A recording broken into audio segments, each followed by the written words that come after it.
ಸ್ನೇಹಿತರೆ, ಶ್ರೀಕೃಷ್ಣ ದೇವರಾಯರಿಗೆ ಪ್ರಮುಖವಾಗಿ 3 ಪತ್ನಿಯರಿದ್ರು.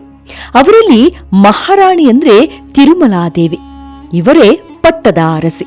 ತಿರುಮಲಾದೇವಿ ರಾಜಕುಲದವಳಾಗಿದ್ದು ರಾಜಕೀಯವಾಗಿ ಮಹತ್ವದ ವಿವಾಹವಾಗಿತ್ತು. ಇನ್ನು ಎರಡನೆಯವರು ಚಿನ್ನದೇವಿ. ಇವರು ದೇವರಾಯರ ಪ್ರಿಯ ಪತ್ನಿ ಎಂದು ಇತಿಹಾಸ ವರ್ಣಿಸುತ್ತದೆ. ಕೆಲವು ಜನಪದ ಕಥೆಗಳ ಪ್ರಕಾರ ಚಿನ್ನದೇವಿ ಸಾಮಾನ್ಯ ಕುಟುಂಬದಿಂದ ಬಂದವಳು ಎಂದು ವಿವರಿಸುತ್ತೆ.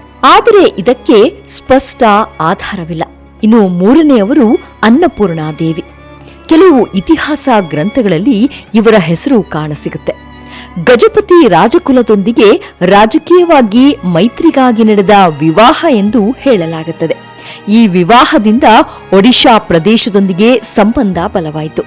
ಇತಿಹಾಸ ಜಾನಪದದ ಕಥೆಗಳ ಪ್ರಕಾರ ಮತ್ತು ವಿದೇಶಿ ಪ್ರವಾಸಿಗ ಪೋರ್ಚುಗೀಸ್ನ ಡೊಮಿಂಗೋ ಪಾಯ್ಸ್ ಎಂಬಾತ ಶ್ರೀಕೃಷ್ಣ ದೇವರಾಯರ ಕುರಿತಾದ ಕೆಲವೊಂದು ಗೌಪ್ಯ ಮಾಹಿತಿಯನ್ನು ದಾಖಲಿಸಿದ್ದಾನೆ.